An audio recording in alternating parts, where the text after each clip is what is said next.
अब सिर्फ मेरे बारे में सोच रहे हैं। मैं उनके परिवार के बारे में सोच रहा हूँ जिनके सदस्यों के नाम के आगे लवारिस लिखा गया। फिर एमएलए जसवंत सिंह को स्ट्रिक्टली इस सब मामले से पीछे हटने को कहता है, लेकिन जसवंत उनकी एक भी बात नहीं मानता और उठकर वहाँ से चला जाता है। दूसरी तरफ एसएसपी सुग्गा रात को सतनाम सिंह के घर पर पहुँचता है। पहले तो वो वहाँ पर खाना वगैरह खाता है और फिर बाद में दो अपराधियों को लाकर सतनाम सिंह के सामने बिठा देता है और कहता है, ये दोनों अपराधी गद्दार है। अगर तुम मेरी जगह पर होते तो इन्हें क्या सजा देते। अब सामने से सतनाम का कोई भी जवाब नहीं आता।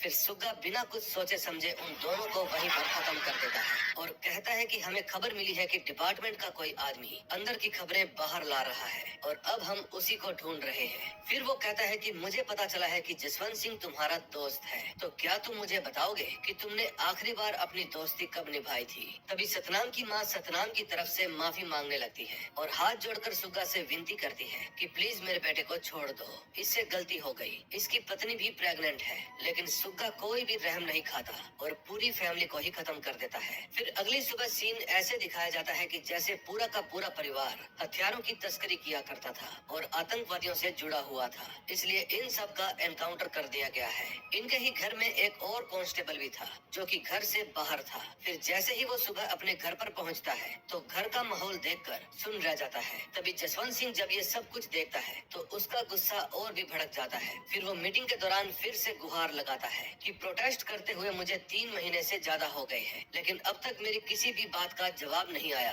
बल्कि मुझे और मेरे परिवार को मारने की धमकियां दी जा रही हैं। फिर जसवंत सिंह सबके सामने बताता है कि अगर मुझे और मेरे परिवार को कुछ भी हो गया तो इसमें पूरी की पूरी जिम्मेदारी पुलिस डिपार्टमेंट की ही होगी। अगले सीन में हम देखते हैं सीएम साहब कहीं जा रहे थे। तभी सतनाम के घर रहने वाला वो कांस्टेबल चुपचाप उनकी गाड़ी में जाकर बैठ जाता है और सीएम की तरफ देखकर हल्का सा मुस्कुराता है। तभी देखते ही देखते पल भर में उस गाड़ी में ब्लास्ट हो जाता है और इस घटना का सारा इल्जाम बिट्टा के ऊपर डाल दिया जाता है कि सिक्योरिटी की कमी होने की वजह से सीएम के साथ ऐसी घटना हो गई। अगले सीन में हम देखते हैं जसवंत की फैमिली में हर रोज की तरह जसवंत की वाइफ अपने बच्चे को स्कूल छोड़ने के लिए घर से निकलती है। इस समय जसवंत सिंह के घर पर संजीव नाम का एक आदमी भी आया हुआ था और जसवंत सिंह बाहर खड़ी अपनी गाड़ी साफ कर रहा था, लेकिन तभी वहाँ पर एक लाल कलर की ओमनी गाड़ी आ जाती है जो कि पहले से ही किडनैपिंग के लिए मशहूर थी। तभी गाड़ी में से कुछ लोग उतरते हैं और जसवंत सिंह को बिठाकर वहाँ से ले जाते हैं। जब संजीव ये सब कुछ देखता है तो वो तुरंत उसको बचाने के लिए दौड़ता है, लेकिन तब तक वो लोग उसको ले जा चुके थे।